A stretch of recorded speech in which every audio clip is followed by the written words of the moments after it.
C'est aujourd'hui, lundi 7 octobre, que s'ouvre à Paris le procès de l'auteur Charles Onana et des éditions du Toucan devant la 17e chambre correctionnelle du tribunal judiciaire de Paris. Depuis Paris, des précisions de notre envoyé spécial, Joël Makela.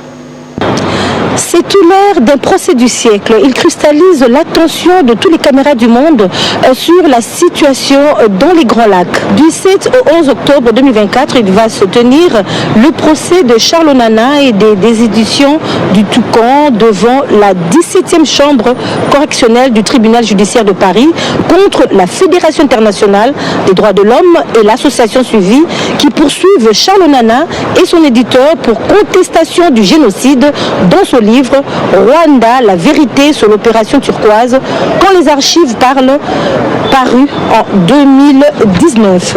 Mais alors, la question est de savoir quels sont les enjeux de ce second procès en France contre Charles Onana.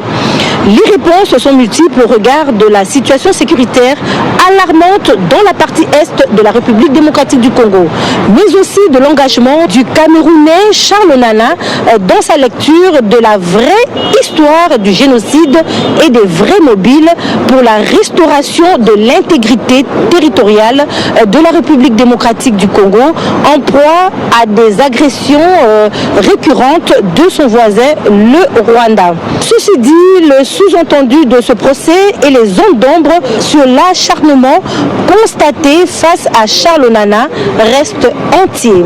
Dans le fait que Charles Onana a-t-il dit la vérité dans ses écrits sur le génocide rwandais? Autant de questions seront abordées pendant ce procès et dont les réponses seront trouvées à l'issue de celui-ci. Justement, en rapport avec l'ouverture de ces procès, les réactions se sont multipliées. Je vous prie d'écouter les unes après les autres. D'abord, je ne suis pas allé travailler aujourd'hui. Je suis venu ici en soutien à notre ami et frère Charles Onana pour ce qu'il écrit sur le Congo, notre pays, et ensuite sur les mensonges que les lobbies Tutsi Power et le Rwanda diffusent, d'abord contre le Congo et ensuite contre tous ceux qui écrivent contre les génocides qu'ils ont propagés tant. Vous savez qu'au Rwanda, il y a moins de 1 million de personnes. Il y a 800 000 à peu près qu'ils disent qu'ils sont des Tutsis. Mais dans les 800 000, on compte la grande partie des Hutus qu'ils ont tués au Rwanda, qu'ils ont poursuivis jusqu'au Congo. Et voilà, on ne parle que de Tutsis et pas de Hutus et pas de victimes congolaises. La preuve, dans ce sommet de francophonie que le président de la République vient de participer, Macron a omis de parler des victimes congolaises. C'est très grave. C'est un scandale. C'est un scandale qu'un journaliste, écrivain comme Charles Onana, qui relate ce que vit le noir, qui relate les problèmes africains, et ce n'est pas d'aujourd'hui qu'il écrit, mais qui se retrouve aujourd'hui amené devant un tribunal parce qu'il a écrit un livre et il a écrit Holocauste. Ce n'est pas la propriété de quelqu'un. Il est en train de décrire ce qui se passe à l'est du Congo. Le Rwanda aujourd'hui avec Kagame est en train de tuer le peuple africain. Il ne tue pas simplement les Congolais. Nous, panafricanistes qui nous battions du matin au soir, jour et nuit ici à Paris, pour que l'homme noir soit libre, nous ne pouvons pas l'accepter. Nous sommes là par, j'ai envie de dire, une dette spirituelle et morale à l'égard de M. Charles Onana qui fait un travail immense et nous ne serons jamais assez reconnaissants pour ce journaliste, ce travailleur, ce chercheur de vérité et grâce auquel nous permettons enfin de diffuser des informations au-delà du peuple congolais, mais dans le monde entier, pour sensibiliser et intéresser des personnes qui sont ignorantes de la tragédie, l'immense tragédie du peuple congolais. C'est un grand jour aujourd'hui, parce que ça nous a donné l'occasion de venir assister à ce procès, par patriotisme, par reconnaissance aussi vis-à-vis de Charles Onana, et aussi par recherche de la vérité. Donc,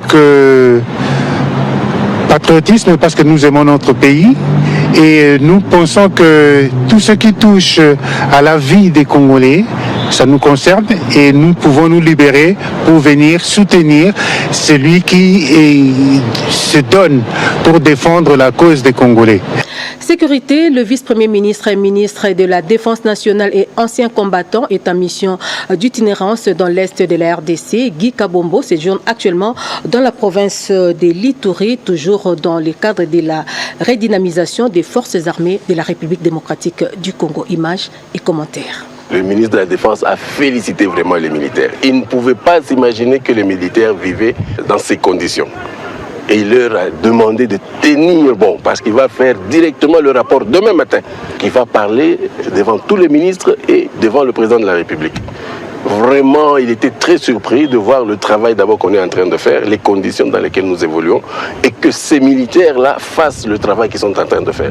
Il était très surpris. Vraiment, je félicite la population iturienne. Ça, c'est la première chose. La deuxième chose sur laquelle je ne cesserai d'insister, même le jour où je quitterai l'Ituri pour rentrer à l'état-major général, c'est retenez ça, le pardon et la réconciliation.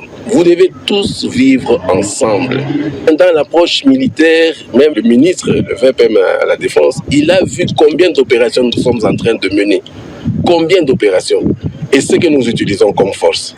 Mais tout ça, à quoi ça sert? Parce que nous neutralisons les Ituriens. À quoi ça sert? Si nous-mêmes, les Ituriens, nous ne nous accordons pas le pardon.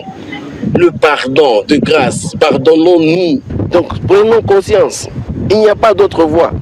Nous allons continuer avec l'option militaire et l'option non militaire. Mais ce qui est essentiel, c'est le pardon. Aujourd'hui, vous le savez, même si les gens n'ont pas voulu le dire, nous avions dit les prochaines opérations, c'est de Mungwalu à Galaï, jusqu'à la rivière Ituri. Nous l'avons fait. Aujourd'hui, les Banyèdes ont récupéré leurs terres là-bas. Nous allons encore reprendre à Kilo, nous allons continuer dans le Djougou là-bas aussi, Katoto, nous allons essayer encore de renforcer. Donc ça, ce sont des choses qu'on va faire. Mais tous ces gens contre lesquels nous nous battons, c'est qui? Ce sont les enfants de l'Ituri, ce sont des Congolais. Est-ce qu'ils ne peuvent pas arrêter de se parler? À Masumbuku, déjà, les gens vont dans un même marché, vous le savez. Parce qu'ils nous ont compris et voilà, ils essaient de vivre en harmonie. Donc continuons avec ça. Les armes, les munitions, nous les avons.